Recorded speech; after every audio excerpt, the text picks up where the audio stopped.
Hello my dear students, कैसे हो? I hope आप सभी मस्त होंगे, स्वस्थ होंगे और ज़बरदस्त होंगे। मैं आपका अपना आयुष सर आप सभी के लिए केमिस्ट्री से रिलेटेड कुछ सवाल लेकर के आया हूं। जैसा जेईई एडवांस में पूछा जाता है, आपको पता है जेईई एडवांस में मल्टीपल चॉइस क्वेश्चंस भी आते हैं, तो उन क्वेश्चंस को किस तरीका से हम लोगों को अटेम्प्ट करना है, एक नए टॉपिक के साथ हम लोग कुछ क्वेश्चंस को प्रैक्टिस करेंगे ताकि चीज़ें हमारी और क्लियर हो जाए।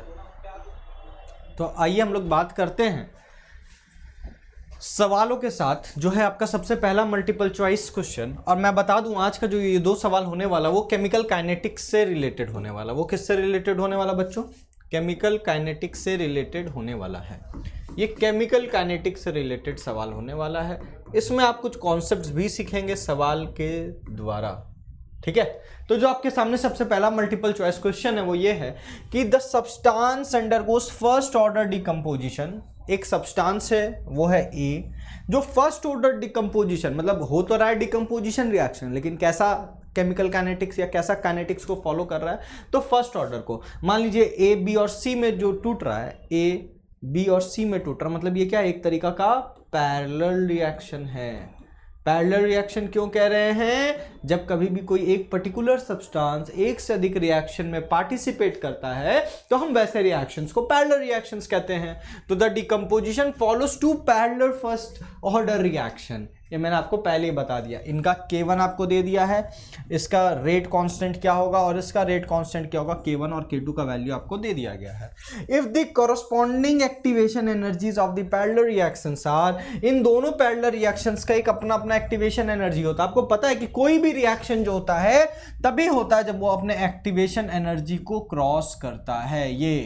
इसको जब ये क्रॉस करता है तब ये इसका क्या कहलाता है? ये जो एक्टिवेशन एनर्जी है जब इसको क्रॉस करता है तब उस पर्टिकुलर कंडीशन में ही रिएक्शन क्या हो पाता है? आगे की ओर बढ़ पाता है।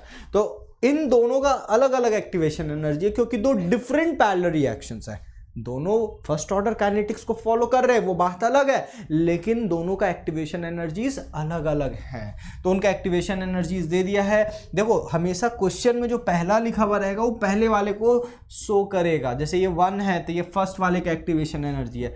इसका EA1 क्या आएगा आपका? 100, और इसका EA2 क्या आएगा आपका? देखो देखो देखो 120 किलो जूल पर मोल आएगा। बोलो कोई दिक्कत की बात है क्या?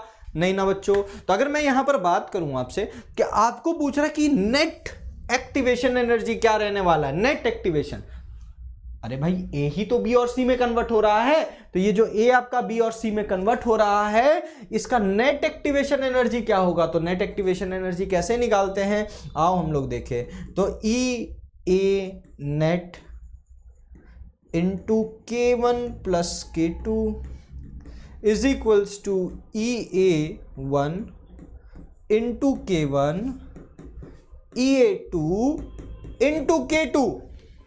अगर मैं यहां से निकालूं तो क्या आ जाएगा? EA net is equals to EA1 K1 plus EA2 K2 divided by K1 plus K2।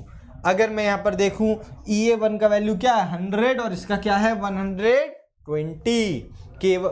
तो EA1 क्या हो गया? 100 इंटू K1 हो गया 10 to the power -2 plus 120 into 4 into 10 to the power -2 divided by 10 to the power -2 plus 4 into 10 to the power -2। एक बार हम लोग match भी कर लेंगे वैल्यूज को।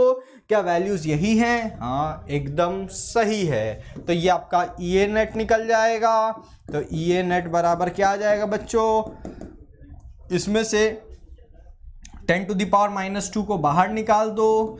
ये 4 से जब इससे मल्टीप्लाई होगा तो 4800 इंटू 10 टू द पावर -2, नीचे आ जाएगा 1 प्लस 4, नीचे भी 10 टू द पावर -2 को बाहर निकाल देंगे, ये दोनों कैंसिल आउट हो जाएगा बच्चों। तो EA नेट बराबर क्या निकल कर क्या आएगा? 580 डिवाइडेड बाई 5। आप इसको सॉल्व करेंगे तो आपका आ जाएगा 116। मतलब नेट एक्टिवेशन एनर्जी आपका क्या निकल करके आया? देख लेते हैं यूनिट्स किसमें? किलो जूल पर मोल। तो आपका ऑप्शन कौन सा सही होगा बच्चों? ABCD में, यस, ऑप्शन बी आपका क्या हो गया, करेक्ट। तो इस तरीके के सवाल को कैसे लगाना। अब आप बोलेंगे कि सर ये तो मल्टीपल चॉइस क्वेश्चन था, इसमें एक से अधिक सही होना चाहिए था, आपका तो आंसर एक ही सही आया है। तो मैं बता दूं मल्टीपल चॉइस में एक भी सही हो सकता है और एक से अधिक भी सही हो सकता है, दोनों ही अपने जगहों पर क्या होते हैं, सही होते हैं। क्लियर। चलिए नेक्स्ट सवाल देखते हैं। एक और सवाल आपको देखते हैं केमिकल काइनेटिक्स का। For the reaction 2A + B C with the rate law, आपको रेट लॉ एक्सप्रेशन यहां पर दे दिया है, मतलब मेहनत करने की जरूरत आपकी नहीं है यहां पर। And started with A and B in an stoichiometric proportion which is are true। तो अगर मैं बात करूं आपका रिएक्शन के बारे में, तो रिएक्शन कैसे हो रहा है, 2A + B C में कन्वर्ट हो रहा है। तो अगर मैं एट t बराबर 0 की बात करूं, तो एट t बराबर 0 ये आपका कितना है, ये आपका A है, मान लीजिए A है ना, और ये आपका क्या हो जाएगा, ये भी आपका मान लीजिए A है, लेकिन मैं इसको 2A लिखूंगा। क्यों?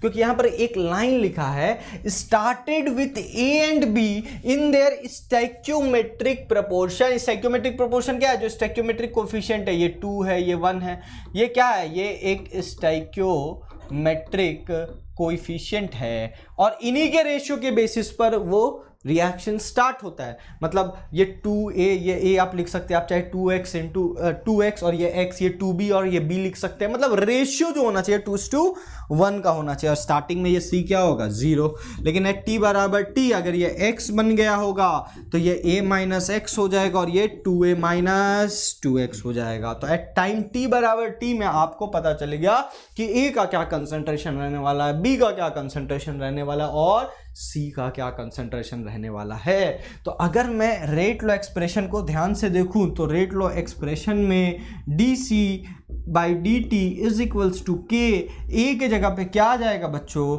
2A - 2x, इसका पावर क्या है, 1।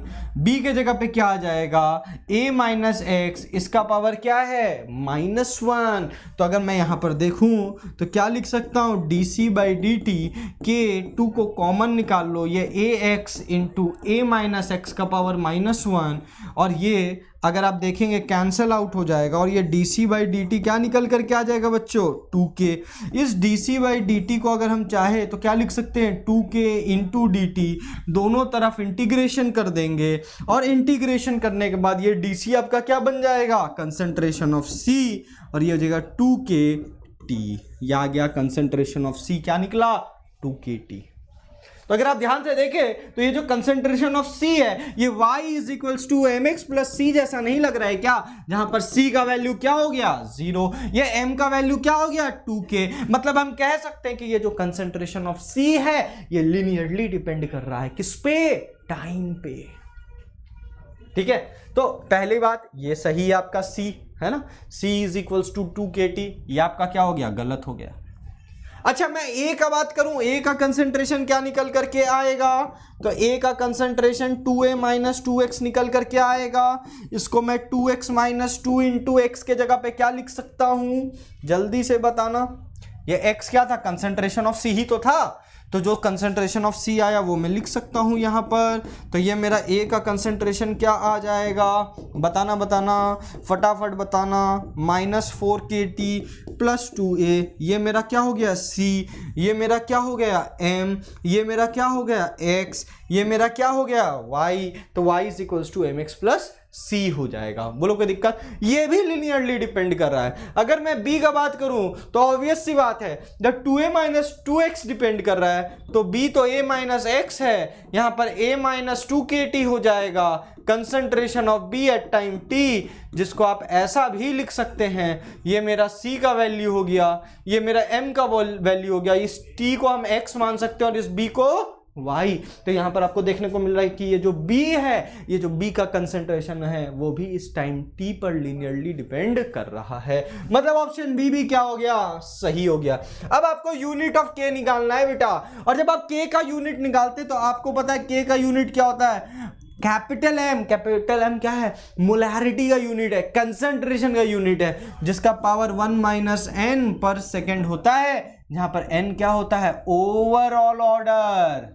क्या होता है ओवरऑल ऑर्डर। ओवरऑल ऑर्डर देखोगे तो 1 - 1 ऐड कर दो 0 आ जाएगा, n का वैल्यू 0, मतलब ये हो जाएगा m पर सेकेंड। तो अगर मैं बात करूं ए भी आपका सही है, मतलब इस पर्टिकुलर क्वेश्चन का आंसर जो होगा वो ए भी होगा, वो बी भी होगा एंड सी भी होगा।